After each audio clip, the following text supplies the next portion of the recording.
gentlemen, we are on to this particular course. I am Dr. Kukangodi, the course lecturer for this particular course. And today we'll be talking about, that is week 5, we'll be talking about units 9 and 10 of this particular course. And at the end of this unit 9 and 10, the students shall be able to discuss different types of people in every community based on their reaction to changes. They should be able to differentiate between concepts pertaining to adoption among people. They should as well be able to explain the characteristics of different adopters categories. Ladies and gentlemen, in going forward, the students shall be able to explain the concept of opinion leaders and be able to talk about the characteristics of opinion leaders. They should be able to know about the role of opinion leaders in adoption of innovation. And lastly, ladies and gentlemen, they should be able to measure the opinion leadership of individuals. It's going to be a wide course, an interesting one for us to know, for us to learn about. And so I enjoin all of you to participate actively as we get along the course. Thank you and remain good. You are welcome to this course, EEM 503. We are on to week 5 and we are treating unit 9 and 10 in this course. And at the end of this unit 9 and 10, the students should be able to discuss different types of people in every community based on their reaction to changes. They should be able to differentiate between the concepts pertaining to adoption among people, explain the characteristics of different adopters category, and at the end of the unit 10, students should be able to explain the concept of opinion leaders, characteristics of opinion leaders, role of opinion leaders in adoption of innovation, and measure the opinion leadership of Unit 9, talking about the adopters categories. Introduction. Innovations are not adopted by everyone at the same time. Specific innovations are used more quickly by some and taken up by others later, while others in the society never adopt at all. Adoption research shows that there was a pattern in the rate at which people adopt innovations.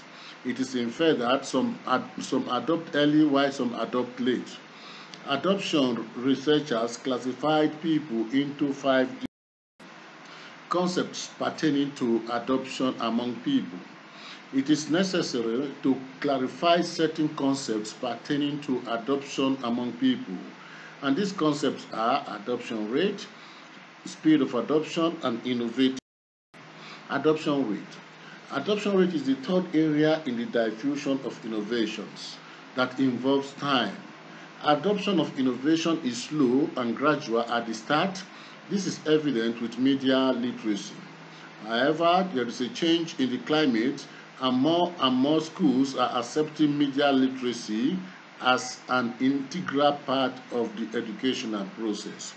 The adoption of media literacy is growing rapidly, which is consistent with the rate of adoption. The rapid growth will taper off eventually and decline slightly. The cumulative frequency distribution over time will resemble an S-shaped curve as more individuals perceive media. Literacy training to possess greater relative advantage and compatibility and the like, the rate of adoption will likely increase. Speed of adoption. The speed of adoption is usually measured by the length of time required for a certain percentage of the members of the social system to adopt an innovation. It also means the number of members of the society who start using a new technology or innovation during a specified period of time. The rate of adoption is a relative measure, meaning that the rate of one group is compared to the adoption of another, often of the entire society. Innovativeness. This is the degree to which an individual or other unit of adoption is relatively earlier in adopting new ideas than other members of the social system. Adoption categories. There are 5 different categories as far as the adoption rate is concerned. They are innovators, early adopters, early majority, late majority, and the innovators. The innovators are the first adopters of innovation in the social system. They constitute about 2.5% of individuals in a social system to adopt an innovation. They have and create interest for new ideas and innovations. Communication pattern and friendship among a clique of innovators are common, even though the geographical distance between the innovators may be. Being an innovator has several prerequisites like control of substantial financial resources, the ability to understand and apply complex technical knowledge, and the ability to cope with a high degree of uncertainty among about innovator may not be respected an innovation at the time of adoption. Though at though and through this, members of the social system become part of the innovation and they will truly belong. Early adopters, which is the second category. The early adopters are people who constitute about 13.5% of the individuals in the social system that adopt the innovation, and they form more integrated part of the local system than the innovators are. Of course, the early adopters live within the local communities and they have the highest degree of opinion leadership in most systems. Potential adopters look to early adopters for advice and information about the innovation. The adopter category is generally sought by change agents as a local missionary for speeding the diffusion process. They serve as role model, and of course they are well respected by their peers. To a very large extent, this category of people must make judicious innovation decisions, and of course the early adopter decreases uncertainty about a new idea by adopting it and then conveying a subjective evaluation of the innovation to near peers through interpersonal. The third one, which is early majority. The early majority constituted 4% of the individuals in a system to adopt an innovation. The early majority adopt new ideas just before the average member of a social system, and the early majority interacts frequently with their peers. They seldomly hold positions of opinion leadership in a system, and the early majority's unique position between the very early and the relatively late to adopt, and this makes them an important link in the diffusion. Going further, they provide interconnectedness in the system's interpersonal networks. The early majority are one of two most important, most numerous adopter categories. They make up 1/3 of the members of the social system. The early majority may be deliberate for some time before completely adopting a new idea. And of course, they follow with deliberate willingness in adopting innovations. The fourth one, which is the late majority constituted 4% of the individuals in the system. The late majority adopt new ideas just after the average member of the social system. Like the early majority, the late majority make up 1/3 of the members of the social system, and the adoption may be as a result of increasing network pressures from peers. Innovations are approached with a skeptical and cautious air, and the late majority do not adopt until most others in the system have done. The late majority in continuation, they do what they do as a result of pressure from their peers. And of course, they do that because they have relatively low resources, and so they are very skeptical in accepting. The laggards are the last of the adopters category, and they constitute 16% of individuals in the social system to adopt an innovation. They possess almost no opinion leadership. The laggards are the most traditionally minded of all adopters category.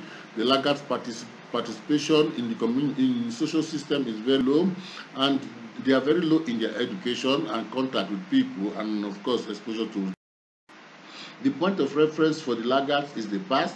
The laggards tend to be suspicious of innovations and change agents. They feel rational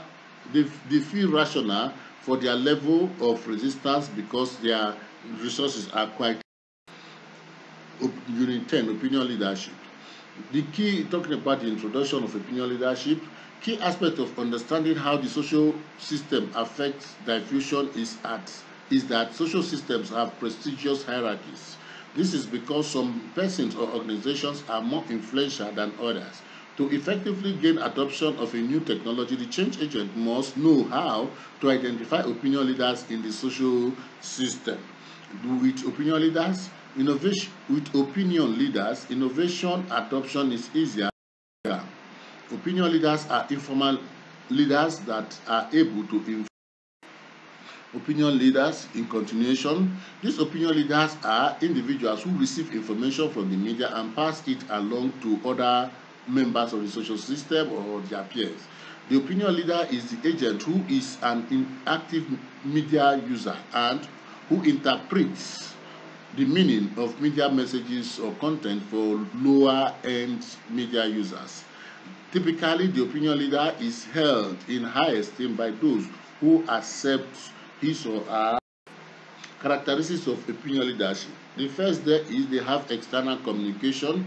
The second is that there is accessibility. They are accessible.